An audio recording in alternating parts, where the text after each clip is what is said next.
Welcome to the Digital Adoption Show by Whatfix.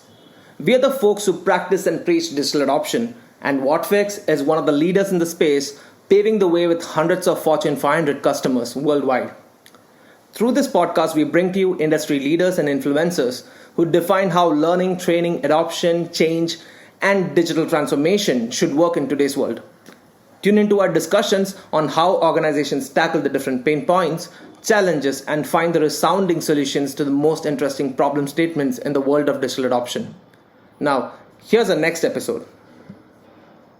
Hi there, I'm your host Arijit from Whatfix, and it's my pleasure today to welcome our guest Toby Newman.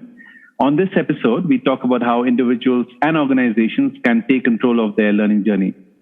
Our guest Toby, also known as the Never-Ending Learner, works as an in-house learning consultant for a technology company based out of the Netherlands. He's also a member of the TEDx Eindhoven team and a TEDx speaker himself. You'll also hear him on multiple podcasts and webinars talking about learning and self-development. You'll also find Toby on his website, theneverendinglearner.com.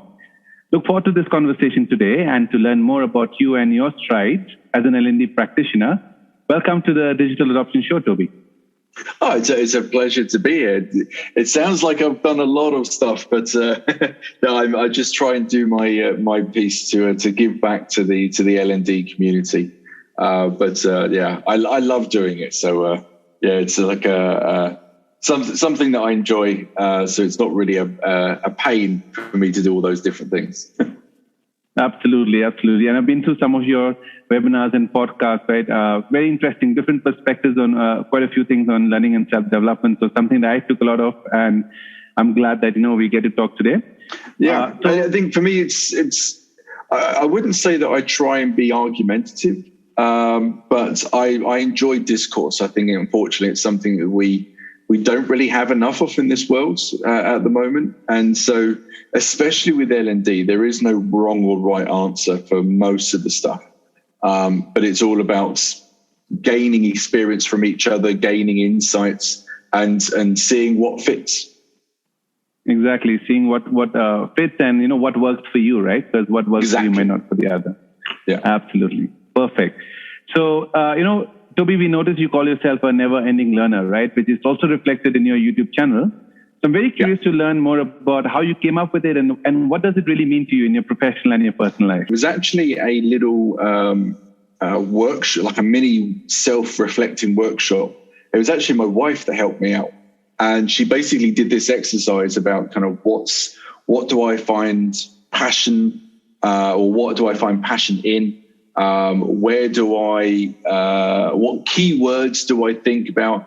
And for some reason, when all that exercise was happening, I was thinking about the never-ending story, which is, I love my films. I'm a bit of you've probably seen from the TED Talk, that's kind of how I opened my TED Talk. Absolutely. And I'm not one of these cinephiles. I don't know every actor in every film, but I've watched, I think, thousands of films. So I love my film. And I thought, well, the never-ending story is a great story. Learning is about story and journeys. And I wanted to combine the two. And I thought, well, never-ending learner kind of makes sense. And I was playing around with different ways of doing it. And I think, the never-ending learner stuck. Yeah, interesting. So actually, seeing that, I actually was looking at a few things. Few things came to mind as well. So, one, I remember I saw a quote sometime on social media that said, never stop learning because life never stops teaching, right? I think it. Yes. Yeah, and I think, I must admit, when I was first thinking about it, I wasn't thinking so philosophical at the time.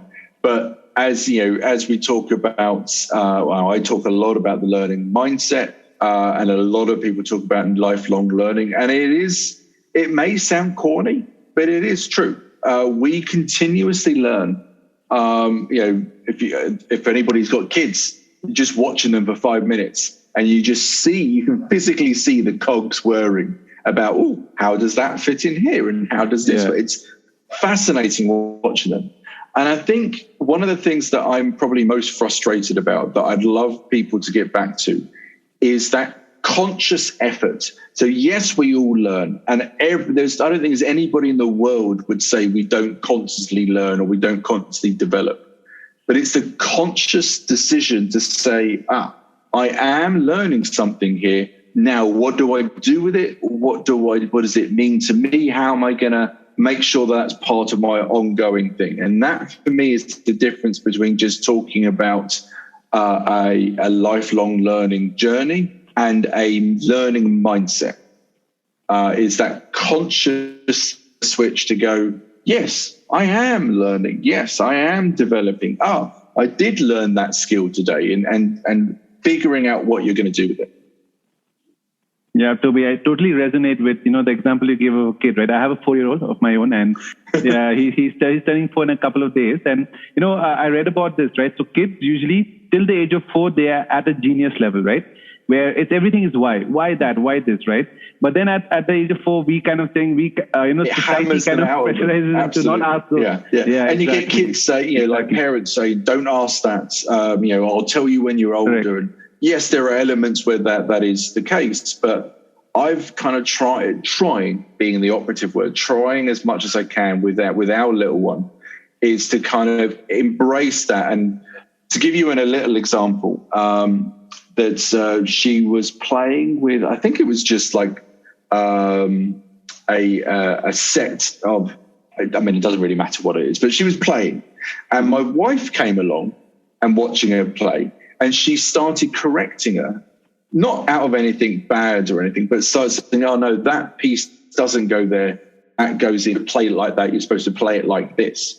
And I was like, no, let her play. Let her just discover. If she wants to, I don't know, play as a xylophone, but and just use it as a stepping board to jump off on, then fine. Let her do it. Let her discover how she wants to play herself. And since then, wives kind of let go a bit and kind of go let her play a bit. And for me, that's the key thing. It's not to say, no, don't do it this way, do it that way, but to work with them. And that goes for children of all ages and adults, is to let them discover and let them find out their own ways, because then it matters more to them and they remember it if they've done it themselves. Absolutely. Totally resonate with that, Toby. And, now myself, right, seeing them just like you did, it is learning again, right? What they're trying to, you kind of figure out, it's actually a question that, they should follow through with, right? So I totally agree with that. And you learn as an adult, as the little ones learn. So it's a kind of a two-way bridge. Absolutely. So Toby, you're a TEDx speaker. You've been on multiple podcasts as well. Here's a question for you. Has there been any instance that's been very unique in terms of engagement at an event, or maybe the most peculiar question ever asked on a podcast? I suppose the I wouldn't say it's a unique or a strange experience, but it's that moment, because I've hosted TEDx talks as well as presenting them. And I think that the biggest one, I think maybe a lot of people listening to this will probably feel as well, is when you ask a question or you're really hyped up and you kind of go, oh, this is going to be good. And there's silence. There's kind of tumbleweed flowing through the auditorium or the online. Crickets is online is even worse. And it's that first kind of like gut wrenching kind of feeling of, oh my God, everybody hates me. And I'm doing a terrible job. But at least for me, it's that kind of, as you could probably tell, I like to talk. So I don't really mind if there's silence, because I'm just going to talk over it, which is probably not the best solution. But it is an art form to get engagement. And I think you talking about lifelong learning and taking a kind of, I like watching late night chat shows and just seeing how they get audience reaction. Now, obviously, American audiences are kind of maybe a bit more easily engaged because they put up signs to say applause and all that kind of stuff. But it's still seeing how they do little things, or how they move, or how they raise their voice, or whatever it is to kind of get those things to take those little things as tips and go, oh, maybe I'll try that next time. In terms of questions, I can't think of anything that has kind of really dumbfounded me, but I'm gonna flip it because the again, talking about questions and learning is that I love to listen to podcasts myself, and Freakonomics, if you've ever come across this, is a wonderful podcast, very fascinating. And they did an episode on interviewing and how to ask questions, and they interviewed all different people, all experts. And the one thing that stuck with me, and that's what I try and do with my own podcast, is I asked the question, what would be one question that I didn't ask you that you would have loved for me to answer, and then now you can answer? And that stumps the hell out of them. They're like, oh, that's a good one. And that allows that gets them engaged immediately, right? Yeah, Exactly. Because taking them out of that comfort zone of, I know about L&D or I know about this, and then going, well, you can talk about anything. And you're like, oh, yeah, that throws them. So that's my kind of one interesting question. Absolutely. It's almost with everything, right, Toby? If I'm presenting and we're like, hey, what haven't I presented today that, you wanted to see, right? It's a lot about that. So yeah, that's interesting. Absolutely. Yeah. Perfect. And so let's talk a little bit more, Toby, about your current organization and the responsibilities that you have there. So if you could elaborate a little bit on how you're continuing to build the learning culture as an L&D lead at Here Technologies, that would be nice to hear. So just a word on that learning culture. A lot of people use learning culture, and like I said, like at the start, about being argumentative. And for me, I don't believe that a company can set, or an individual can set, a learning culture or a culture within a company. For me, and people disagree with this, but for me, a learning culture is where individuals set up a certain mindset and live by a certain ethos or strive to a certain cause. And if then enough people do that, and then they held each other accountable to that mindset or to that cause, then that creates a culture.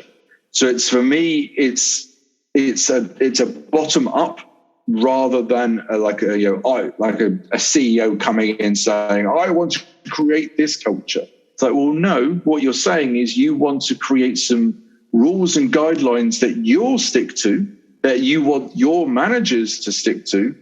But outside of that, you have no influence, really. I mean, they have set rules and that kind of thing. But it's up to the individuals to agree with that ethos. I mean, I loved watch Simon Sinek, and I'm reading his book, The Infinite Mindset. He talks about, just cause, and that a just cause is something that a leader follows, but only individuals can choose to follow that just cause, and then they'll stick with you. You can't force that just cause on others. So that's kind of, for me, an interesting bit about a learning culture. But so for me, when I look at my company, is we're trying to develop a learning mindset, which is going out to the individuals, to the teams, to the divisions, and explain to them the benefits of having individuals follow a learning mindset, how that breaks down, and what aspects and what skills go into that. And then hopefully giving the managers and each of the individuals the skills to hold each other accountable to that level. So then that starts to build a learning culture over time. All right. We at our organization call it the growth mindset. I think that Toby and So that's an interesting one as well, because for me, a growth mindset, and well, not just for me, this is kind of what I've studied in. Say studied, it sounds like I'm a professor, but from what I've researched, is a growth mindset is an insular mindset. So it's all about my positivity, my self-development, my self-awareness. Whereas a learning mindset takes that into the 3D. So it takes a growth mindset and then adds sharing onto it. And then sharing is then where you start to push that growth mindset and help the community outwards. Got it. Makes sense. It also has to do with how innately curious someone is, right? So building that curiosity is a key part of it. Absolutely, yeah. But again, a growth mindset is how you are curious as an individual, whereas a learning mindset is how do I support my peers, and then we can all become curious together. To give you an example, a growth mindset is saying, I'm curious and I will go off and figure something out. Within a learning mindset, psychological safety means that your manager won't push you down when you say, oh, that's curious. Can I have a look at this, this, and this? Your manager won't go, no, you can't have a look at that. You need to stick to these objectives. You need to do this. And he'll go, that's great. Go have a look. Come back and let me know what you find. Tell the rest of the team what you're looking at and encourage that curiosity. So to me, there's that kind of slight difference between them. Yeah, that's right. Thanks. That's actually a good perspective. And, as an L&D expert, Toby, with close to about 2 decades of experience, what's your opinion on, the learning while doing methodologies, right? And what role do you think curiosity plays, as we said, in staying ahead of the curve? The learning while doing. So first of all, like we said before, that never-ending learning, that's the lifelong learning. We're always learning. And I suppose I call it kind of learning in the flow of work. So just to kind of set the bar where I mean by that, a lot of people talk about just-in-time training or just-in-time learning. And then to me, just-in-time learning means that I am doing something, for example, in Excel. I then have to stop doing what I'm doing, go find how to do it, and then come back and start work. That's just-in-time training. The old traditional way is I'll book up to do a course in 6 months' time of how to do the job I'm doing right now. That's kind of old school. So just-in-time is that. Just in the flow of work is, to me, where you start to incorporate technology into your individual learning habits. So whether it be a learning experience platform or even things like chatbots or all those kind of things. And to use that example of Microsoft, they start having that built in so that when you are starting to work in, whether it be Microsoft 365 or whatever, you can directly go to the work, the help section and find exactly what you need there and then. And I know there are certain platforms that have started to add widgets, so like Chrome extensions and all those kind of things, so that whatever software or the platform you're on, the software is automatically looking at your platform and going, you're in this part, and so you might want to look at these topics to help you out as well. So for me, that learning in the flow of work is more than a mindset. And again, going back to that conscious effort to do it, but it's also the blend of technology with your mindset. Got it. That's correct. And I think also because when you're doing a transaction, you don't want to lose context, right? You don't want to wait for a few hours or so before you get the help you need. So it's just like you said, right? While you're doing it in the flow of work. And that's a pretty, a popular topic these days, learning in the flow of work. You have your Deloitte and Gartner, writing topics on it. The question on that front as well is, we Microsoft, we've said now Dynamics, but they started this entire concept long back with Clippy. If you remember, there was a little Clippy animation on the web. I love Clippy, that was really the concept, right? And now you have a lot of, like you said, those applications with widgets and digital adoption platforms that get to that point. Chatbots and that kind of thing, yeah. Exactly. So Toby, it seems so obvious, right? When you look at it, it seems so obvious. This is there to help, but there's also a lot of reluctance from many, organizations and learning teams I've seen, right? What do you think that is when it comes to this concept of learning in flow work? I don't think, I suppose it is a level of reluctance, but I personally put it down to two things, cost and privacy. So for example, chatbots aren't cheap. They can be cheap, but it takes a lot. If you for the companies that I know, you can take relatively cheap options, but it means that you basically have to do all the work yourself. You have to build it. You have to, in a sense, program it yourself. Mm-hmm. And that takes time and patience because then you've got to train yourself on a new skill.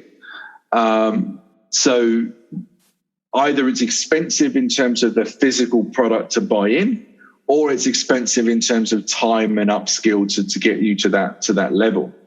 And privacy. I mean, I used the example before of those widgets when you talked about the Microsoft one. I can't remember what was it called. The Clippy. That was the one. Clippy, yeah. Those kind of things. In reality, what they're doing is they're tracking your activity. And in the past, we didn't give a hoots about that. We were like, kind of, yeah, fine, track it. I don't care. But now, with face recognition and GDPR and all this kind of stuff, and hacking and all this kind of stuff, and Facebook and Cambridge Analytica and all that kind of stuff, people are a lot more aware and a lot more cautious about what information they give up. But in order for these kind of technologies to work properly, you kind of need to give up a level of, not level of privacy, but you need to give up a level of visualization to help you. So I think it is going to be a bit of a roadblock, because I don't see that question going away anytime soon. And yeah, it needs to be addressed. But I don't see a solution, if I'm being honest. It's one of those things that technology will improve, privacy will improve, and normalization will improve. But as that goes on, there'll be more adoption. But yeah, it needs to be those two things, the cost. And because not many people are taking it up, then the cost goes up, because not many people are taking it up. So I think those two bits are the biggest areas. Yeah, there should be a stage of utopia, though, at one point where the costs are not that high up. I think the concern is that some people's utopia is, we're all living in like the Matrix, but like the nice version of the Matrix, not the robots, but like the lovely one where everybody's getting on and there's no war and there's no all that kind of stuff. But then you've got 1984. Is it Oswald? I can't remember the author, but the 1984 book where Big Brother looks after absolutely everything. And that's the risk, is that if you open up everything now, to like, you can say Facebook, Amazon, Google, they're trustworthy because they're organizations and all that stuff. All it takes is, kind of one bad apple to go, no, we're taking that. I'm not going to say Cuba is a bad apple, but, it wasn't really data, but Castro came in and nationalized everything.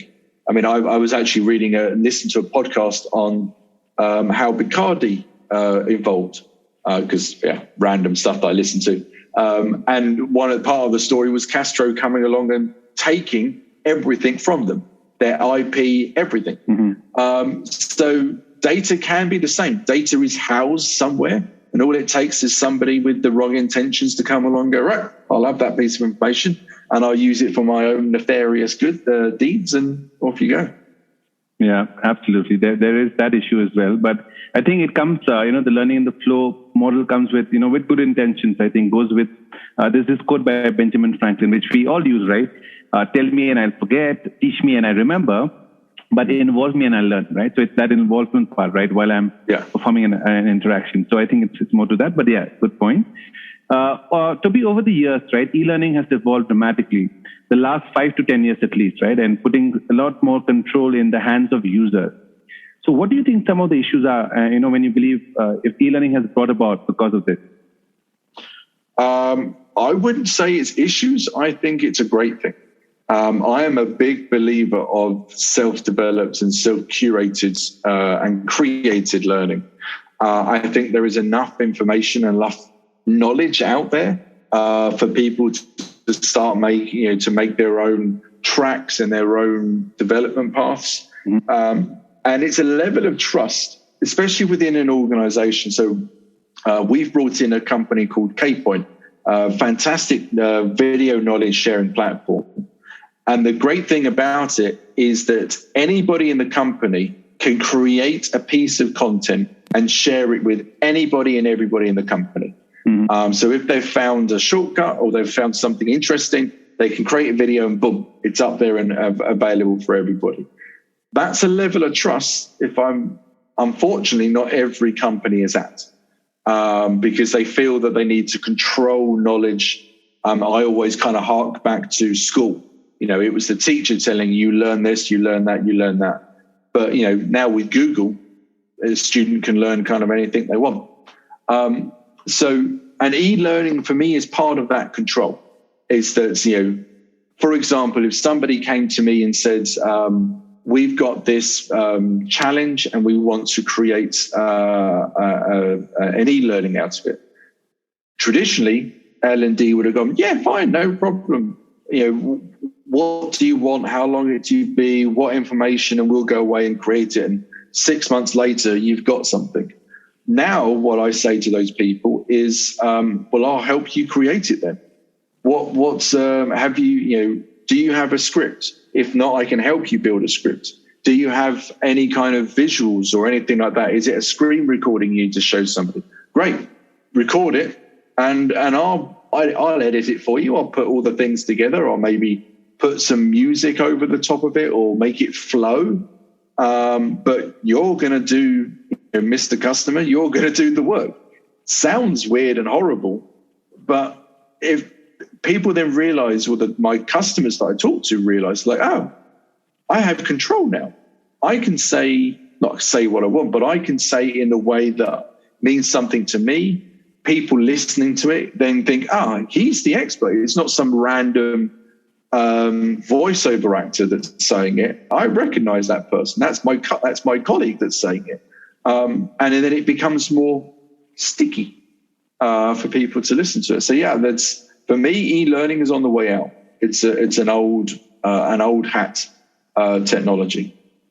Yeah, it's. I think, Toby, you hit the nail on the head. It's more about context, relevance, and also which part of the brain, the midbrain, right, that you go to when you want to learn and absorb. Right, if it's it's an unknown. It's you have your guards up. It's the reptilian brain part of the brain that you go to. But I think what you said is right. It's crowdsourcing internally within an organization you're learning. But what level of curation or control do you not feel there should be some level of control at that point, or?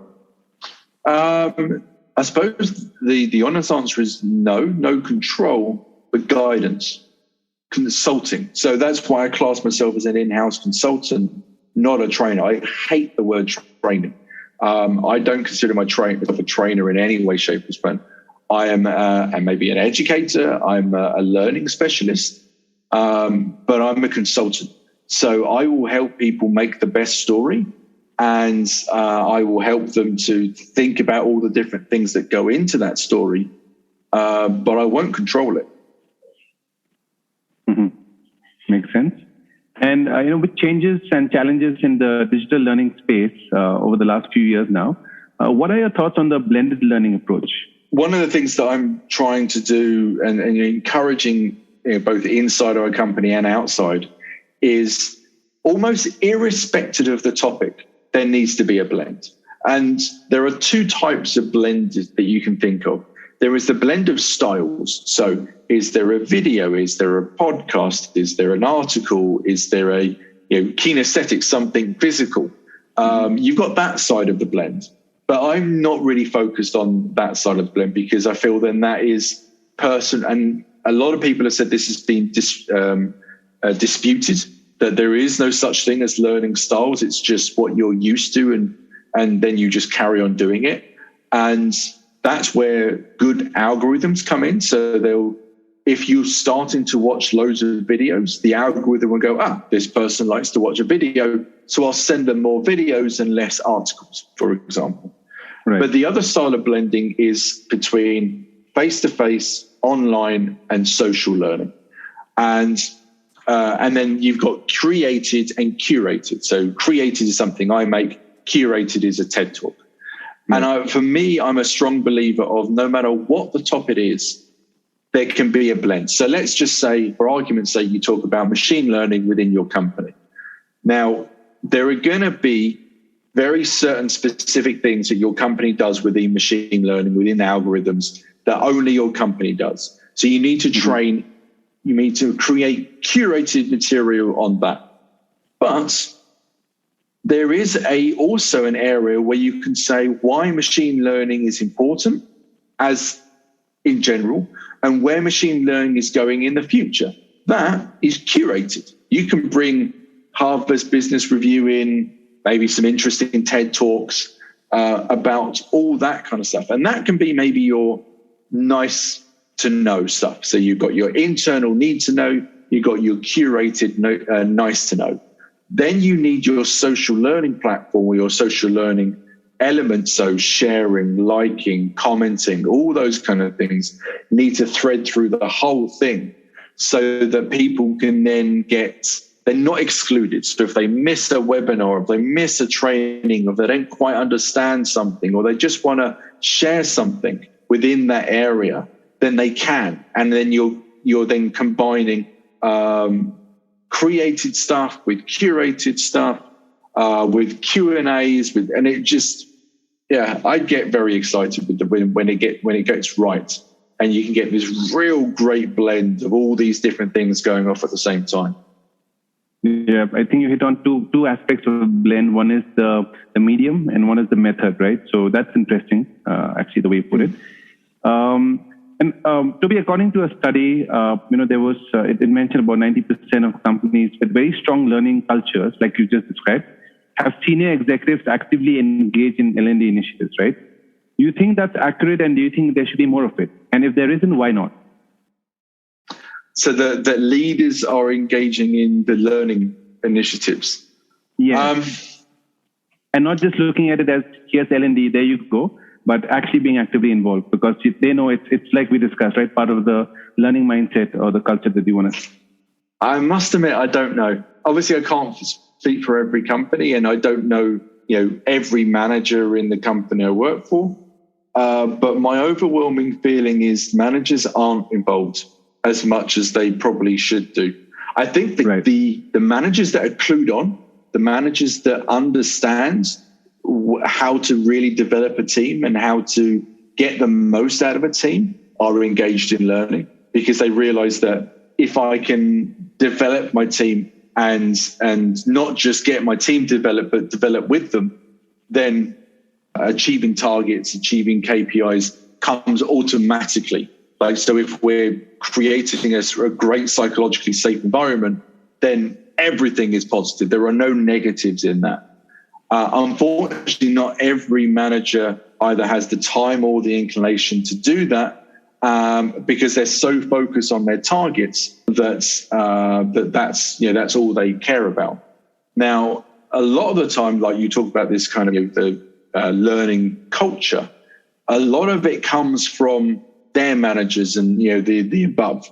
I know that within our company there is a big push from our senior leadership on the importance of improving and self-development and I'll get my words out, and developing and investing in technology to help people develop.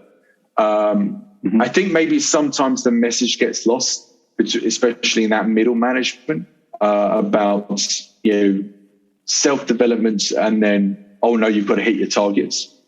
But I think it's mixed. I think those who really appreciate knowledge and how to really get the most out of people, and I don't mean the stick in terms of, come on people, let's hit these targets and you can do better, but to focus on the well-being and the mental health and the psychological safety elements of their team.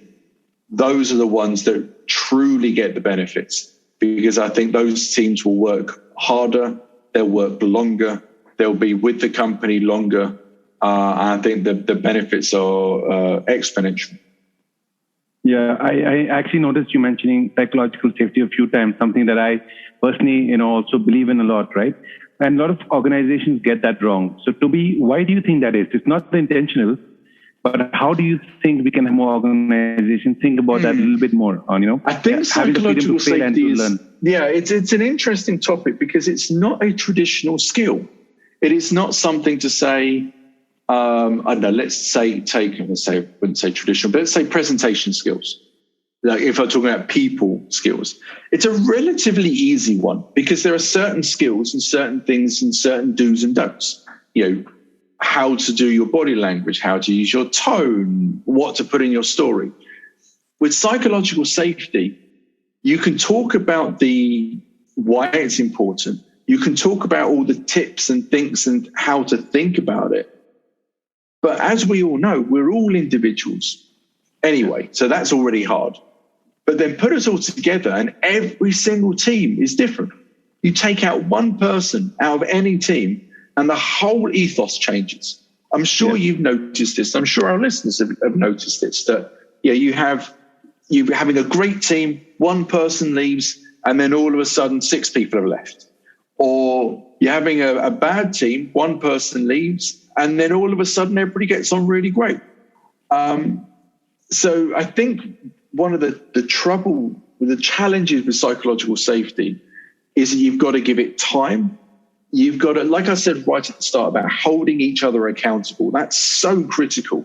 You need to empower not just the manager to work out how they think it's right to be a psychological safe environment. But I think the hardest thing is the employees or the individual contributors of that team need to feel and need to have the in a sense, to think of a better phrase, the cojones to go, no, manager, that is wrong. You are not setting the right tone. I feel not necessarily bullied, but I feel that you're not giving me space, or I don't feel that I can bring my true self to this conversation or to this team. And then the manager's got to go, I'm sorry, you're right. I need to develop, not, well, I don't know, I think you're the problem here, which is usually, unfortunately, what the manager thinks. That ego kicks in. And it's like, no, I'm right. But no, I mean, servant leadership shows that you get out of the way of your team. In a sense, the old way of thinking about it was manager says and you do, end of story. Then it was the leaders go at the front and they do it and then you follow. Servant leadership is that the leader is standing by the side and giving almost like a coach, is giving the team the encouragement and the technology to get on and do their job, but it's getting completely out of their way and maybe getting rid of roadblocks or whatever, but it's nothing really to do with the team. That is a big psychological shift for any company, let alone any manager that's brought up in this traditional world. So I think one of the reasons why companies don't really, again, individuals, you'll get some great teams working really well in psychological safety. But I think the reason it's not corporate-wide is because there are so many managers sit in that traditional mindset, still thinking I need to control what I'm doing, or I've got targets. And if my targets are depending on your job, I need to control you. But allowing you to do whatever you want to do, not whatever you want to do, but allowing you to find your own way, like we're going back to our kids, allowing them to find their own journey, their own discovery, and not getting involved, going, no, try it like this, try it like that. That is really hard from a human level perspective, let alone a team. Because then as a manager, you may get it sorted with one person, but the way you've approached it with one person has to be completely different to another person. And again, completely different from a third person. And then you've got the team together. It's a minefield.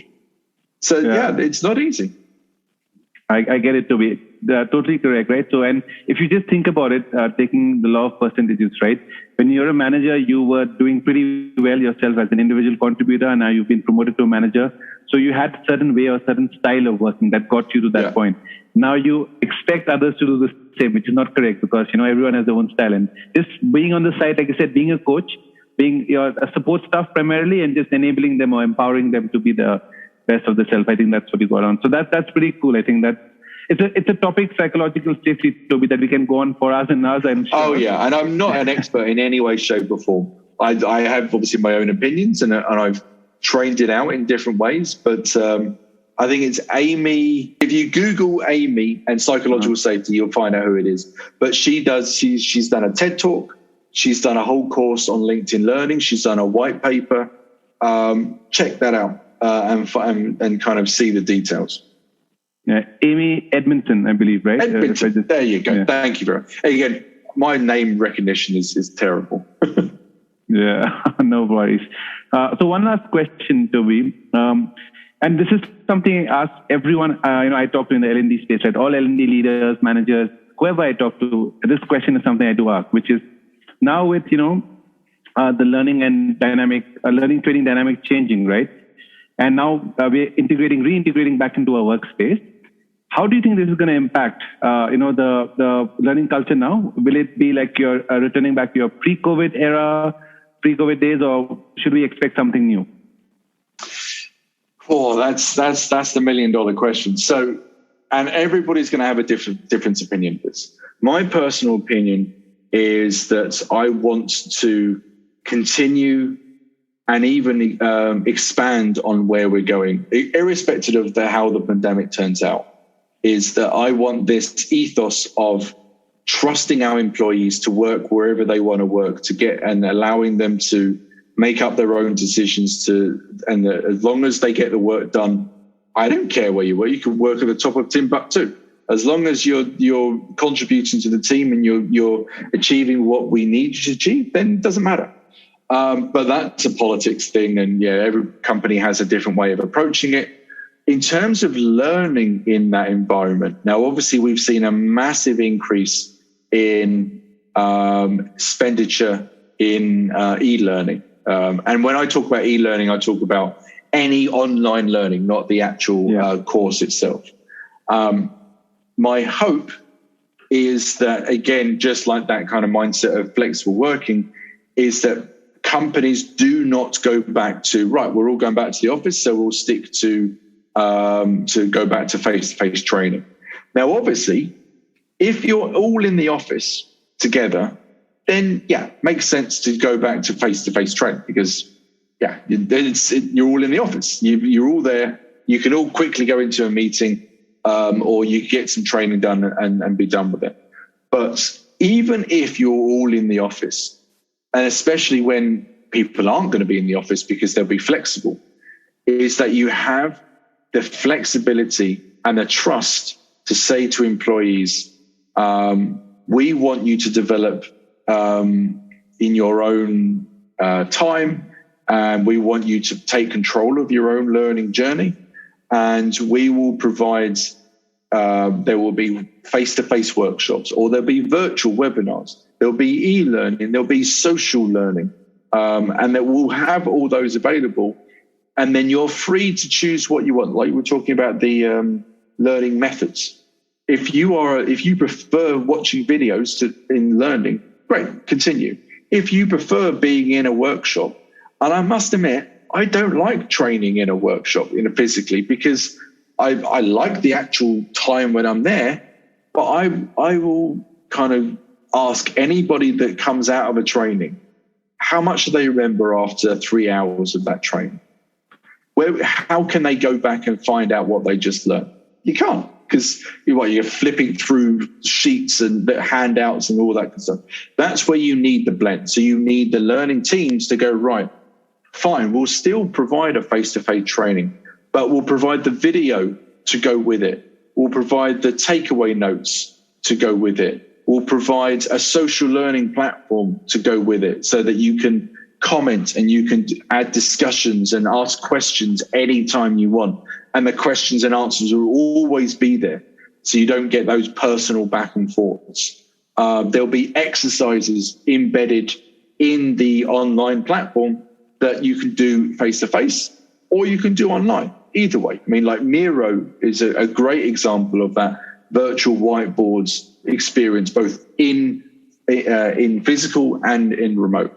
So for me, I think the learning space is really exciting.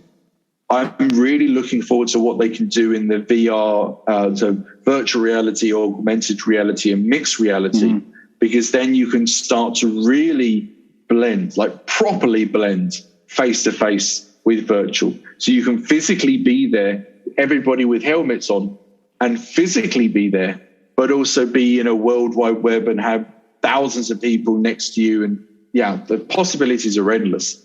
That's the bit I'm really excited about. And I hope that companies continue to invest in those areas and not just think, we're face to face now. We don't need a social platform.